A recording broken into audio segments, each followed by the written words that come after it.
Hey guys, so today we're going to be looking at more petty revenge stories. Yeah, let's just get right into the video. A regular kept spoiling a show I was watching.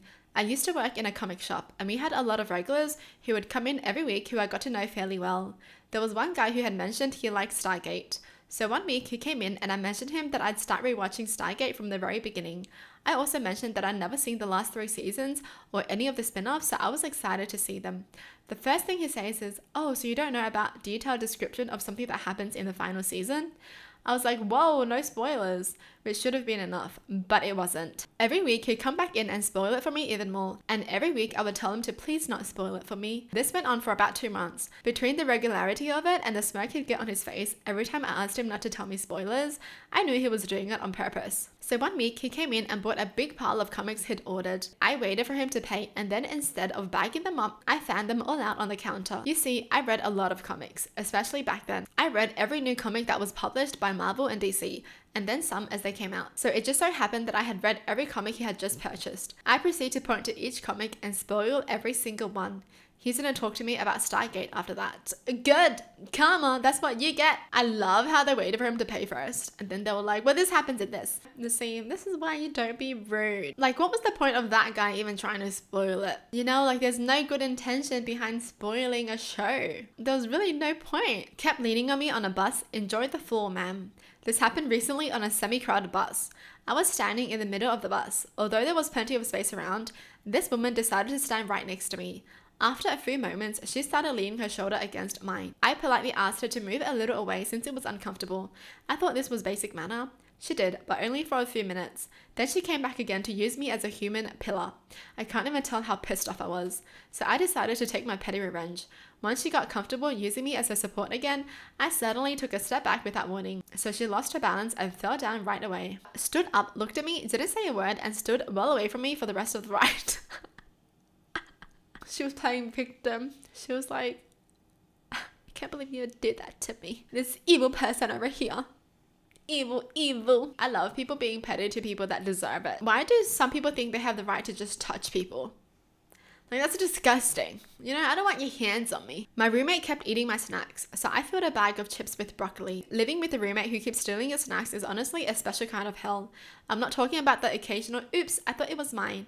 I mean, every single time I buy chips, they magically disappear within 24 hours. And it's always the good stuff too. Never the oatmeal, never the canned corn, just my chips. I brought it up a couple of times and got the usual, oh, I thought we were sharing excuse. We weren't. We were sharing. Well, why didn't you leave any? Yeah. I'll be so pissed too. Only food makes my blood boil. One day, I decided to try something different. I took an empty bag of sour cream and onion chips, filled it with raw broccoli florets, still cold from the fridge, resealed it, and casually left it on the counter, like bait. Not even an hour later, I heard the bag crinkle, followed by dead silence. Then the sound of the fridge opening, like he was trying to put the broccoli back from where it came from. I didn't even look up. I just said, hope it was worth it. He hasn't touched my food since. In fact, he labeled all his snacks now. Who's gonna steal your snacks? Bum. He's really labeling his snacks like this person has been stealing them or something. Honestly, I'll start stealing his snacks too. Take it as many times as he did. I don't care if it's labeled. I thought we were sharing. Slapped me in the face twice. Got my revenge. This was years ago, but we went to a rock concert, and the crowd was energetic but cool to each other. It was mostly people in their 40s and up down on the floor, but no pushing and shoving. Everyone found their spot and were happy to enjoy the show. The little miss thing pushes her way up into the crowd, starts telling people they are too tall to be on the floor, purposely dancing into people to get them to move. You know the type. My buddy and I made a little war of ourselves to shield our wives from this bitch. She even tried to shove me aside and said my wife was her friend. Her wild dancing and flailing caused her hand to hit me in the face. Stepped on my feet multiple times, and 3 or 4 people told her to calm her shit down. A few minutes later, she hit me again, and as she turned her back to me to argue with someone else, I dumped most of a very large beer into her purse. The 3 ladies behind us saw this and gave me the thumbs up and laughed. About 20 minutes later, the girl reached into her purse to get her phone and found beer soup. She tried to yell at people, but I indicated my beer can was full and turned my back. She tried to get security involved, but they just laughed at her.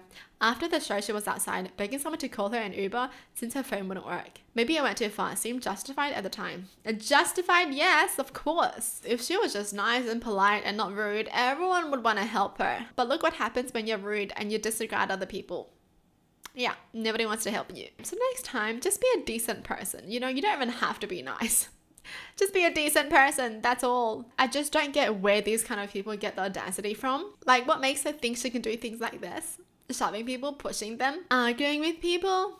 Jeez, girl, if you're gonna be like that, literally stay home. Petty revenge on my mum. My mum fat shamed me all my life. I developed early, got my period, boobs and hips at 10, and she decided I was fat. She was forever putting me on a diet, shopping in chubby girls instead of juniors.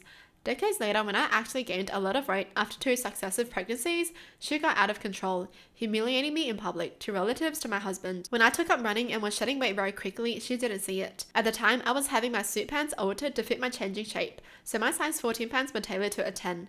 When those were big on me, I brought them to my mum and said, "These don't fit me anymore, would you like them?" She was so proud of being a slim 14, but she was very upset when she told me they didn't, and she must be bigger than I thought. Petty AF, but it gave me great satisfaction. Nice. I mean, she did a good thing too. It wasn't even like she planned to be petty. It was more like, do you want my pants? They don't fit me anymore, but they should fit you. Oh, they don't fit you? Well, I guess you're bigger than you thought. No. I love this, you know, so innocently petty. I love it. But seriously, I hate moms like this. Like, why are you like controlling your kids' life like that? And why do you have to shame their bodies when they're literally just kids? Why would you make a kid develop insecurities as a kid? I think that's the most messed up thing you can ever do to your kids. Well, that's it for the video. Hope you guys enjoyed. Tell me in the comments down below what your thoughts are. And as always, thanks for watching. Hope you guys liked it. And I'll see you guys next time. Bye.